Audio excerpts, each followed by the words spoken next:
وإن جنحوا للسلم فجنح لها وتوكل على الله إنه هو السميع العليم وإن يريدوا أن يخدعوك فإن حسبك الله هو الذي أيدك بنصره وبالمؤمنين وألف بين قلوبهم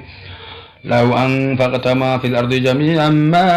ألفت بين قلوبهم ولكن الله ألف بينهم إنه عزيز حكيم يا أيها النبي حسبك الله ومن اتبعك من المؤمنين يا أيها النبي حرض المؤمنين على القتال إن يكن منكم 20 صابرون يغلبوا 200 وإن يكن منكم 100 يغلبوا ألفا من الذين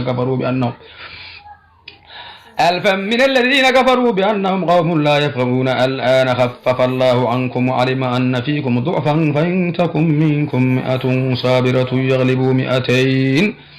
وإن يكن منكم 1000 يغلبوا 2000 بإذن الله والله مع الصابرين ما كان لنبي أن تكون له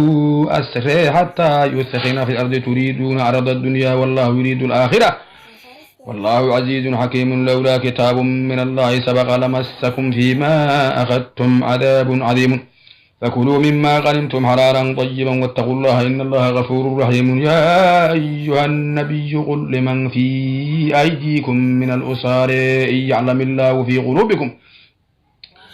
إن يعلم الله في قلوبكم خيرا يؤتكم خيرا مما أخذ منكم ويغفر لكم الله غفور رحيم وإن يريدوا خيانتك فقد خانوا الله من قبل فأمكن منهم والله عليم حكيم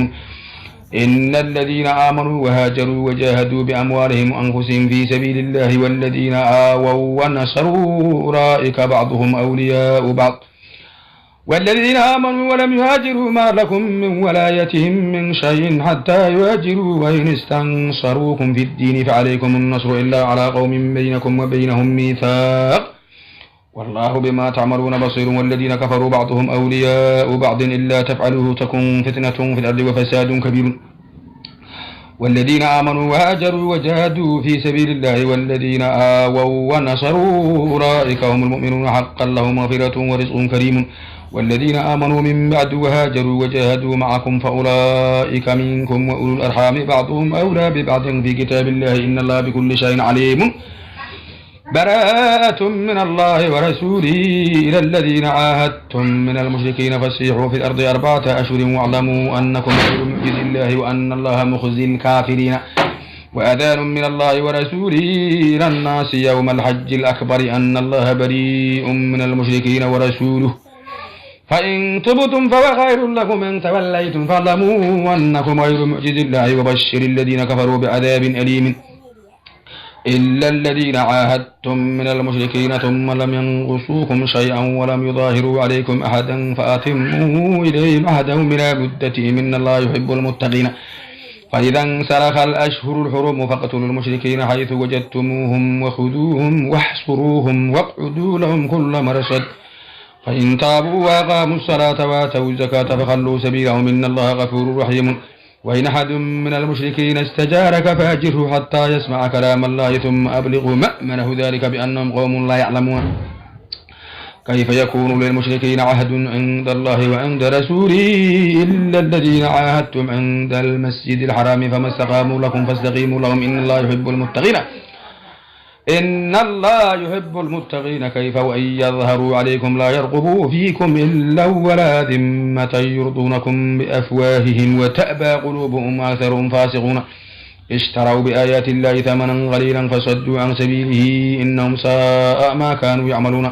لا يرغبون في مؤمن إلا ولا ذمة وأولئك هم المعتدون فإن تابوا وأقاموا الصلاة وآتوا الزكاة فإخوانكم في الدين ونفصل الآيات لقوم يعلمون وإن نكثوا أيمانهم من بعد عهدهم وطعنوا في دينكم فقاتلوا أئمة الكفر إنهم لا أيمان لهم لعلهم ينتهون ألا تقاتلون قوما نكثوا أيمانهم وهموا بإخراج الرسول وهم بدؤوكم أول مرة أتخشونهم فالله حق أن تخشوا إن كنتم مؤمنين قاتلوهم يعذبهم الله بأيديكم ويخزهم وينصركم عليهم ويشفي صدور قوم مؤمنين ويذهب غيظ قلوبهم ويتوب الله على من يشاء والله عليم حكيم